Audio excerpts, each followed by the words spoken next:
Hello बच्चों, नमस्कार। आज हम बात करेंगे क्लास 12th का मोस्ट इम्पॉर्टेंट चैप्टर नंबर 3 और 4, जिनका वेटेज पेपर के अंदर गुजरात बोर्ड के अंदर सेक्शन डी के अंदर 4 मार्क के 2 क्वेश्चन आते हैं। उसके अलावा सेक्शन सी के अंदर भी कुछ क्वेश्चंस आते हैं और कम से कम 6 से 7 MCQ आते हैं। तो हम यहाँ पे MCQ का डिस्कशन करेंगे। और कौन से ईयर की बात अगर करें तो ये कुछ 2025, 2026, 2024 पे जो क्वेश्चंस आए हुए होंगे, मैं उन क्वेश्चन का डिस्कशन करूंगा जो पिछले प्रीवियस ईयर में आए हुए हैं। ये चैप्टर है इजी, काफ़ी इम्पॉर्टेंट है। अगर इस चैप्टर पे आप फोकस कर लोगे तो काफ़ी कुछ मार्क्स आपको मिल जाएंगे, क्योंकि आपके 50 मार्क के MCQ होते हैं और 50 मार्क का सब्जेक्टिव होता है। सब्जेक्टिव में ऑलमोस्ट बच्चों को ये पता होता है कि हम 30 मार्क, 20 मार्क, 25 मार्क तक चले जाएंगे, बट MCQ की कोई गारंटी नहीं होती है। तो वो आपको ध्यान देना, क्योंकि 1 घंटे के अंदर आपको 50 क्वेश्चंस करने हैं। ट्राई करते हैं क्वेश्चंस में क्या क्या दे रखा है, ठीक है। सबसे पहले इन क्वेश्चंस के ए स्क्वायर आपको निकालना है, तो यहाँ पे कैलकुलेशन आपको ध्यान देना होगा। ए स्क्वायर का मतलब होता है a इंटू 8, ठीक है। आप चाहो तो खुद से ट्राई करें और आंसर मिलाने की कोशिश करें। मैं यहाँ पे प्रॉपर करूँगा क्योंकि मेरे पास समय है, आपके पास पेपर में नहीं होगा, तो उस हिसाब से आप ट्राई करें, ठीक है। 1300 -1। और इस लेक्चर के अंदर हम 10-11 क्वेश्चंस करेंगे और आप देखोगे कि अगला जब हम MCQ लेके आएंगे तो बहुत सारे क्वेश्चन सिमिलरली रिपीट होंगे। तो ध्यान रखना, पैटर्न फॉलो रखिएगा। अब चलिए, मल्टीप्लाई आई थिंक सबको आता है, तो इसको मल्टीप्लाई अगर हम करेंगे तो 1 और ये सारा पार्ट आपका 0 होगा। एक चलो मल्टीप्लाई में बता देता हूँ, 1 इंटू 1, फिर ये 0 और इसके साथ हम 0 को मल्टीप्लाई करते हैं। फिर आता है नेक्स्ट 2 इंटू 0, मतलब डायरेक्टली अगर मैं लिखूँ तो ये ऐसे लिखा जाता है, ठीक है। फिर ये वाला पार्ट इसके साथ 0, फिर ये वाला पार्ट इसके साथ 0, फिर ये वाला पार्ट इसके साथ 0, ठीक है। फिर ये सेम चीज इनके साथ, मतलब ये वाला जो है वो इसके साथ भी जाएगा, इसके साथ भी जाएगा, इसके साथ भी जाएगा। तो यहाँ पे अगर आप मल्टीप्लाई करोगे तो 0 0, और ये वाला जो टर्म है अगर मैं मल्टीप्लाई करूँ तो ये भी 0 हो गया, ठीक। नेक्स्ट आते हैं यहाँ पे, अब मैं डायरेक्ट लिखूंगा। यहाँ पे अगर आप जाओगे तो ये क्या आएगा 0, फिर ये इसके साथ मल्टीप्लाई होगा 0, ये इसके साथ मल्टीप्लाई होगा 0। फिर यहाँ पे जाते हैं, ये भी 0, ये 1 और ये हो गया 0। फिर ये इसके साथ गया बेटा तो 0, ये इसके साथ मल्टीप्लाई हुआ 0 और ये इसके साथ मल्टीप्लाई हुआ 0, ठीक। फिर नेक्स्ट आते हैं, ये इसके साथ मल्टीप्लाई हुआ 2, फिर ये इसके साथ मल्टीप्लाई हुआ तो 0 और ये इसके साथ मल्टीप्लाई हुआ तो प्लस और माइनस माइनस हो गया। फिर यहाँ पे जाते हैं, ये 0 प्लस 3, फिर ये इसके साथ मल्टीप्लाई होगा तो प्लस और माइनस माइनस तो -3। फिर यहाँ पे जाओ, आई थिंक थोड़ा थोड़ा आइडिया लगने लगा होगा कि आंसर क्या बनने वाला है। ये 0, ये 0, अब ये माइनस और ये माइनस तो +1। ओवरऑल अगर मैं देखूँ, इनको सॉल्व करूँ तो ये 1 है, इसके अलावा सब 0, ये भी 0, ये भी 0, ये 1, ये 0, ये 0, ये 0 और ये 1। इसका मतलब क्या हुआ कि ये एक आइडेंटिटी मैट्रिक्स है, वो भी कितनी है 3x3 की। तो I3। चलिए, ये दूसरा क्वेश्चन है। क्वेश्चन को एक बार पढ़िएगा और खुद से ट्राई करने की कोशिश करें। वैसे ये टेक्स्ट बुक का क्वेश्चन है, शायद इन्होंने दे दिया है, तो 20-30% जो है वो टेक्स्ट बुक के क्वेश्चन आते हैं, तो उनको आप स्किप नहीं करना। 15 से 20 क्वेश्चन डायरेक्ट टेक्स्ट बुक के आते हैं, तो उनको आप चाहो तो इन फ्यूचर लर्न कर लेना आंसर्स के साथ। अभी देखो इसमें क्या लिखा है, अगर मैं देखूँ क्वेश्चन में बोला कि A + A ट्रांसपोज = I और अल्फा की वैल्यू आपको बतानी है। तो यहाँ पे सबसे पहले हमें ये पता होना चाहिए ट्रांसपोज क्या होता है। ये डैश का मतलब होता है ट्रांसपोज, ट्रांसपोज का मतलब होता है रो को चेंज कर दीजिए कॉलम में। यहाँ पे भी साइन अल्फा और ये क्या हो गया कॉस अल्फा। अब इन दोनों को क्या बोला है, A + A ट्रांसपोज = I। तो A की वैल्यू अगर हम देखें तो cos alpha minus sine alpha और कॉस अल्फा, ठीक। A ट्रांसपोज की वैल्यू की अगर मैं बात करूं तो cos alpha minus sine alpha और कॉस अल्फा। I मतलब अगर ये देखा जाए तो 2x2 की मैट्रिक्स है, तो I को हम 2x2 की मैट्रिक्स लिख सकते हैं। क्या होती है 1 0 0 1। इन दोनों को ऐड करोगे, कॉस और कॉस 2 कॉस अल्फा, ये दोनों ऐड होंगे तो क्या होंगे 0, इन दोनों को ऐड करोगे तो 0, ये दोनों को ऐड करोगे तो 2 cos अल्फा = में क्या आ जाएगा 1 0 0 1, ठीक। अब क्या करना है, इक्वल मैट्रिक्स है तो ये वाला इससे कंपेयर कर लो, तो 2 cos alpha is equal to 1 means cos alpha is equal to 1/2। अब आपको ये चेक करना है cos में 1/2 कब होता है, तो 60 पे होता है, और इसको कंपेयर कर लिया तो अल्फा की वैल्यू कितनी आ गई, 5/3। जो ऑप्शन होगा वो करेक्ट होगा, तो ये आपका आंसर है। चलिए, आई होप कि क्वेश्चन समझ में। चलिए थर्ड क्वेश्चन पढ़िएगा। थर्ड क्वेश्चन में क्या दिया, पहले एक बार क्वेश्चन पढ़ना। आई होप कि ये भी क्वेश्चन टेक्स्ट बुक का है और ये सारे क्वेश्चन प्रीवियस ईयर में आए हुए हैं। उसने बोला x and y are the matrices, order उसका दे रखा है यार, मतलब x का जो ऑर्डर है वो 2 क्रॉस n का है और y का जो ऑर्डर है वो 2 क्रॉस p का है। और इफ इसने बोल रखा है कि n जो है ना वो p के बराबर है, then the order of this, मतलब ये जो आपका है 7x माइनस 5y, इसका ऑर्डर आपको बताना है। देखो, अगर किसी मैट्रिक्स को ऐड करो या सब्ट्रैक्ट करो तो मैट्रिक्स जो होनी चाहिए वो क्या होनी चाहिए, सेम ऑर्डर की होनी चाहिए। मतलब आप ये बोल सकते हो अगर x का ऑर्डर सेम होगा और y का ऑर्डर सेम होगा तभी ये प्लस हो सकते हैं, तभी ये माइनस हो सकते हैं। तो यहाँ पे अगर इनको माइनस होना है तो x का जो ऑर्डर है वो 2 क्रॉस n का है और y का जो ऑर्डर है वो 2 क्रॉस p का है। और अगर मैं यहाँ पे देखूं तो मैंने क्या बोला, ऑर्डर सेम होने चाहिए।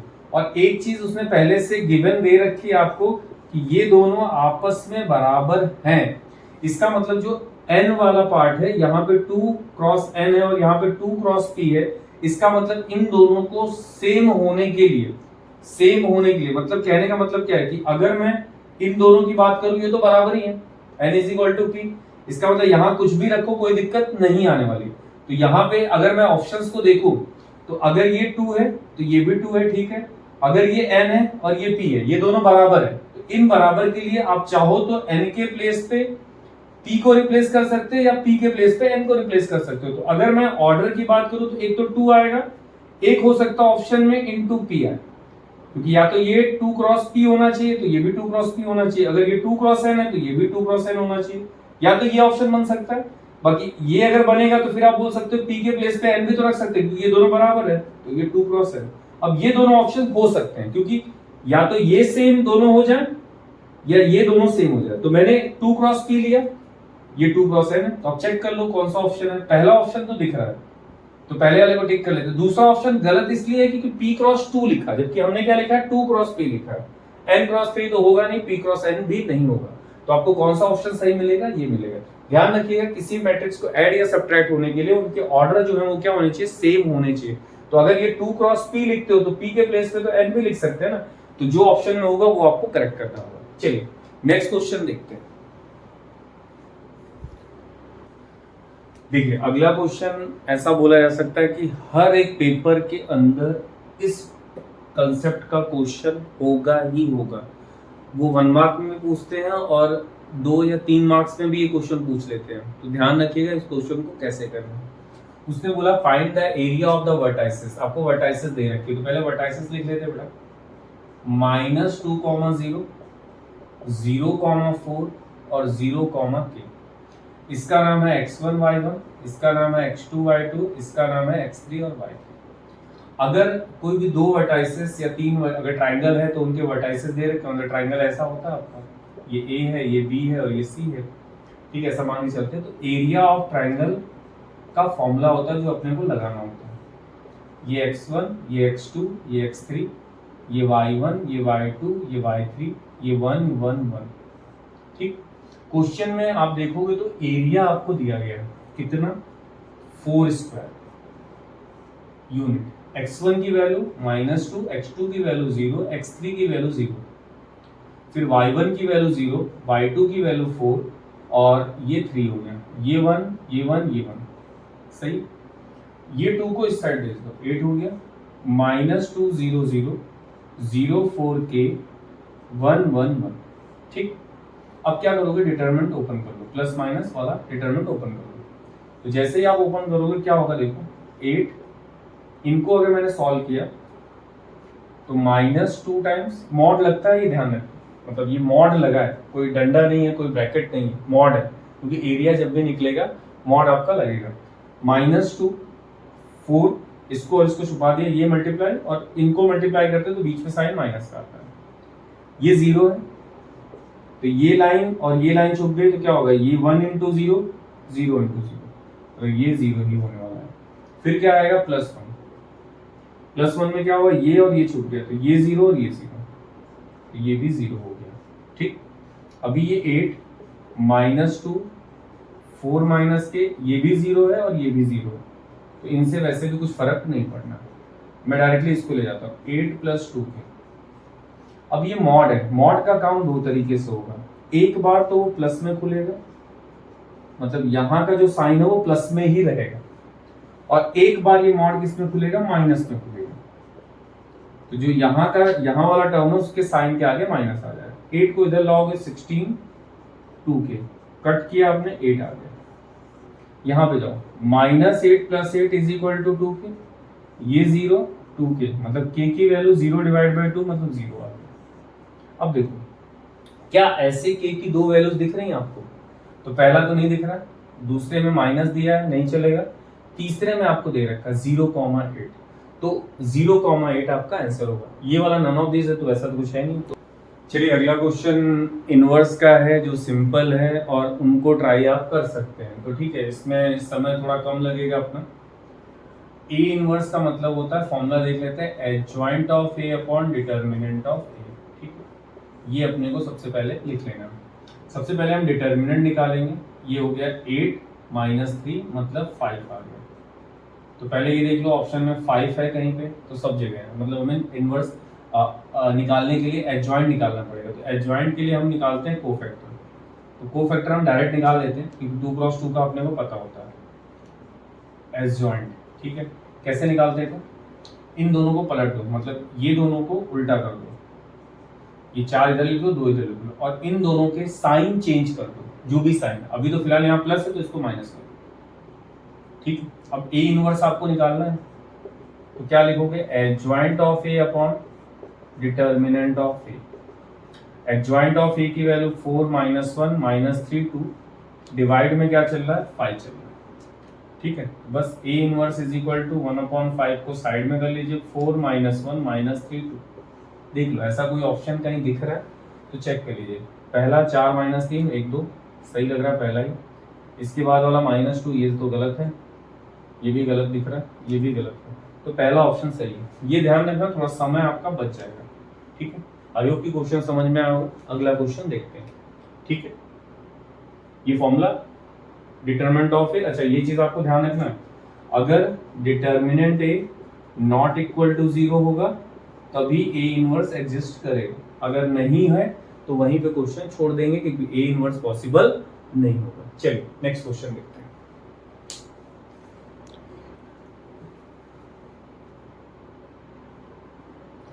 देखिए ये क्वेश्चन में आपको एडजॉइंट निकालना, वो भी 3 × 3 का। तो अगर इस टाइप का क्वेश्चन आए कि 3 × 3 का एडजॉइंट हम कैसे निकालें, तो एक छोटी सी ट्रिक है वो आपको देखनी, क्योंकि इतने बड़े टर्म का एडजॉइंट निकालने के लिए आपको सबसे पहले कोफैक्टर निकालना होगा, फिर जाके आपका कोई काम बनेगा जिसमें बहुत समय जाएगा। तो एक छोटी सी ट्रिक है, ध्यान देना, एडजॉइंट हम कैसे निकालते हैं 3 × 3 का। ठीक है, सबसे पहले क्या करोगे आप, जो क्वेश्चन है वो देखो, पहले ये 3 है तो पहले 3 लिख लो, फिर अगर हम देखें तो यहाँ पे क्या है 2 है वो लिखो, फिर क्या है 0 है वो लिखो, फिर वापस 3 लिख दो। कैसे लिखा, 3 उसके बाद 2 फिर 0 फिर 3, वापस हम यहाँ जाएंगे, ये क्या है 0 -1 0 फिर 0, वापस यहाँ पे आते हैं, क्या आएगा 3 5 1 3। ठीक, और जो पहली वाली लाइन है वो वापस लिख दो, 3 2 0 3, बराबर, इतना आपको लिखना है। अब डायरेक्टली समझो, अगर हमें एडजॉइंट निकालना है तो क्या करेंगे, अब यहाँ से एडजॉइंट ही निकलेगा डायरेक्ट। कैसे, देखो इसको और इसको मल्टीप्लाई कर लो, कितना आएगा -3, इसको मल्टीप्लाई कर लो, कैसे लिखते हैं -3 और बीच में साइन माइनस का आता है, तो ये 0 हो गया, तो ओवरऑल मेरे पास क्या बचा -3। फिर क्या करोगे, इनमें जाओगे, इसको मल्टीप्लाई किया 0 और इसको मल्टीप्लाई करोगे तो 0। ठीक, फिर वापस यहाँ इन दोनों को मल्टीप्लाई करो, 0 और इनको मल्टीप्लाई करोगे तो ये भी क्या आ गया 0 आ गया। क्लियर है, फिर वापस कहाँ जाओगे, नीचे वाली लाइन में। नीचे वाली कौन सी लाइन है, ये वाली, देखो इसको और इसको देखो, इसको और इसको देखो, मल्टीप्लाई करोगे तो क्या आएगा 0 और ये आ गया -3, मतलब 0 माइनस ऑफ 3, तो माइनस माइनस प्लस, तो प्लस 3, तो यहाँ पे 3 आ गया। फिर इन दोनों को देखो क्या आ जाएगा, -1 और ये तो 0 है, फिर यहाँ पे ये 0 और ये भी क्या है 0। नेक्स्ट आते हैं यहाँ और यहाँ पे 6 - 15, सही, इसको माइनस कर लो, कितना देगा -9। फिर यहाँ पे पहुंचो, ये 0 और ये -2, सही, फिर इसको ये 3 और ये 0, 3।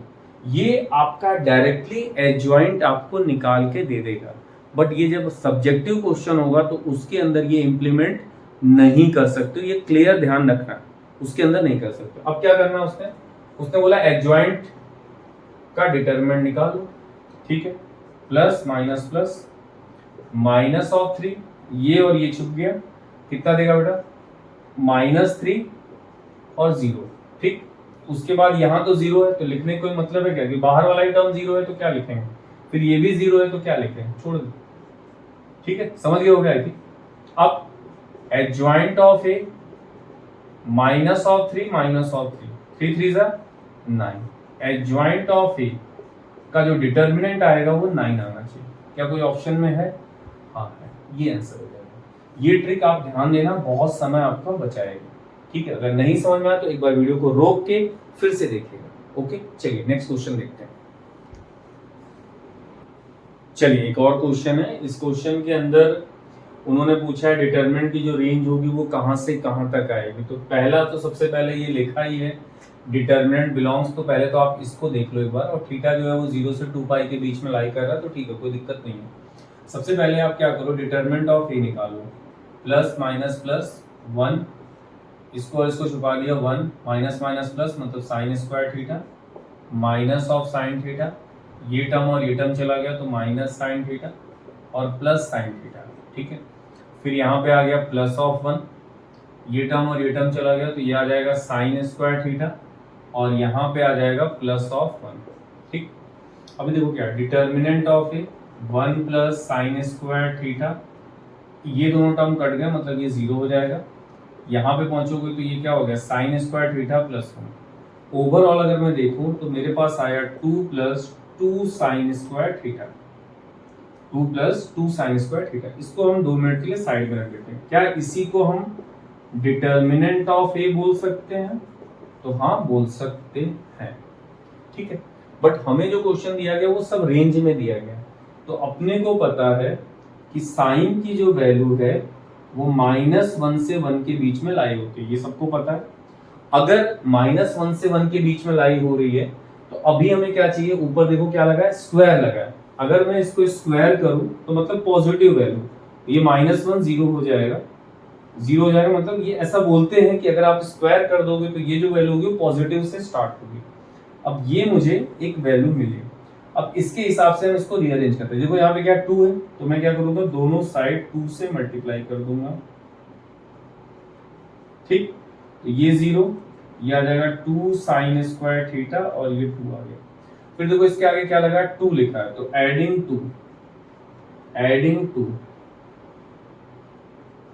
2 प्लस 2 चलेगा। तो ओवरऑल क्या होगा, देखो ये 2 हो गया, ये हो जाएगा 2 plus 2 sine square theta, 2 plus 2 कितना हो गया 4 हो गया। आई थिंक ये जो है वही तो डिटर्मिनेंट ऑफ ए है, मतलब यहाँ पे मैं लिख सकता हूँ डिटर्मिनेंट ऑफ ए। अब इसकी जो वैल्यू है वो 2 से 4, क्यों, क्योंकि यहाँ पे इनइक्वालिटी में क्या लगा है क्लोज, इसको क्या बोलते हैं क्लोज इंटरवल, तो 2 से लेके 4 तक। ये इसको लिखने का ये तरीका होता है, देख लो जो ऑप्शन मिलेगा वो आपका आंसर होगा, क्लोज जहां पे होगा वही आंसर होगा, तो 4th ऑप्शन आपका सही होगा। आई होप की क्वेश्चन समझ में आया होगा, ये कंसेप्ट होता है जो आपको ध्यान रखना होगा। चलिए नेक्स्ट क्वेश्चन देखते हैं। चलिए क्वेश्चन नंबर 8 सिंपल क्वेश्चन है मेरे हिसाब से। एक मैट्रिसेस दे रखी है ए और B, which of the following incorrect, incorrect का मतलब जो इसमें से गलत हो, ठीक है। तो यहाँ पे मेरे हिसाब से इन्होंने प्रॉपर्टी दे रखी है, किसकी दे रखी है ट्रांसपोज की। तो देखो ए ट्रांसपोज का ट्रांसपोज ए होता है, ये सही चीज है। अगर दूसरे की बात करें के इंटू ए का ट्रांसपोज मतलब कांस्टेंट बाहर आ जाता है और जो बचा हुआ पार्ट है उसके ऊपर ट्रांसपोज आता है, ये भी सही है। थर्ड केस क्या है, ए प्लस बी हो या ए माइनस बी हो, ये क्या होता है ट्रांसपोज दोनों पे शिफ्ट हो जाता है, तो ये भी सही है।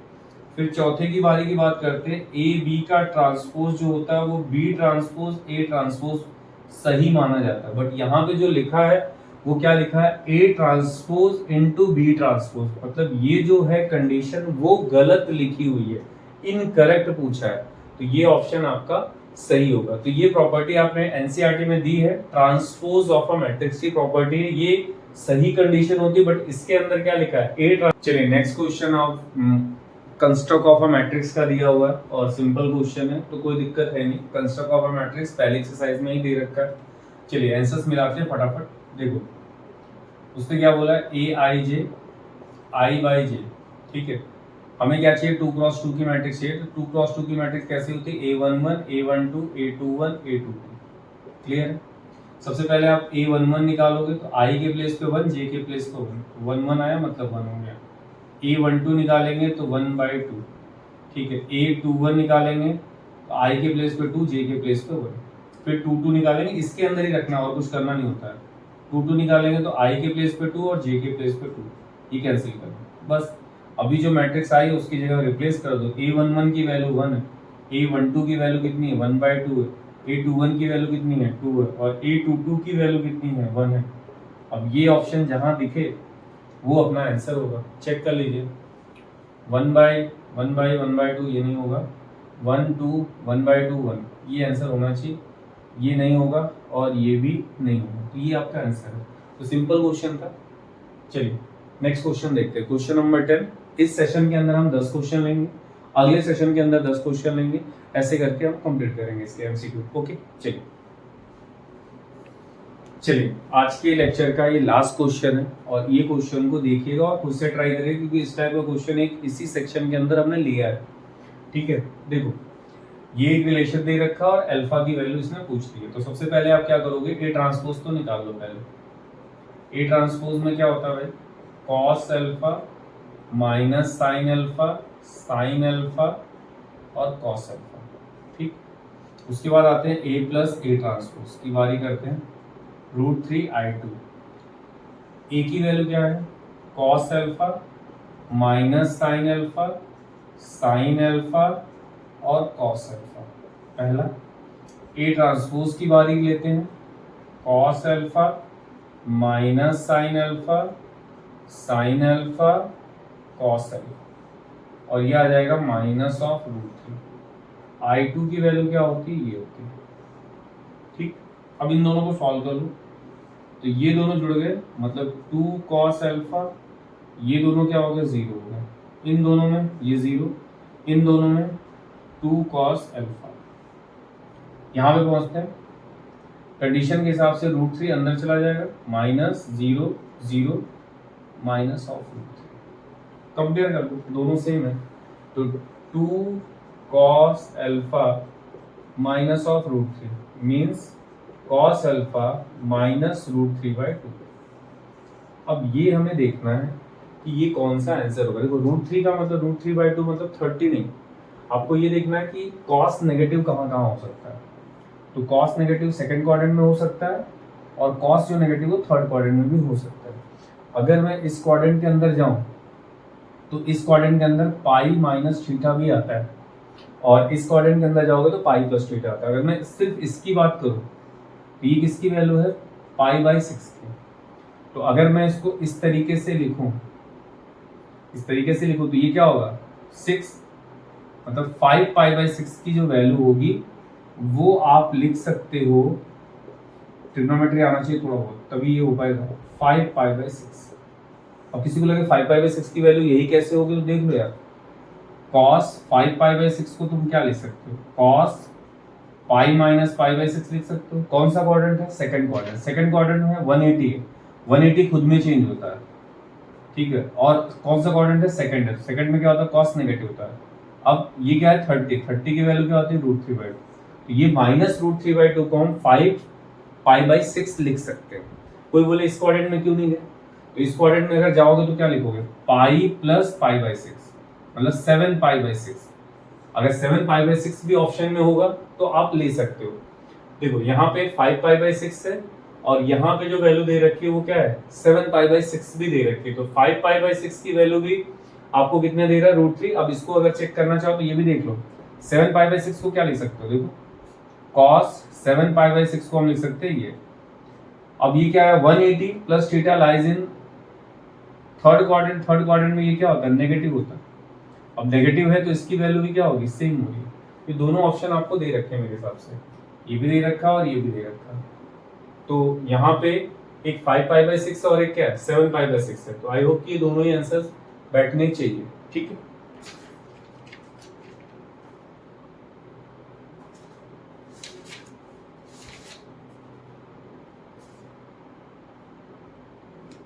ठीक है, तो इसमें ये दोनों आंसर्स दे रखे हैं, एक बार आप चेक कर लीजिएगा। मेरे हिसाब से दोनों ही सही है।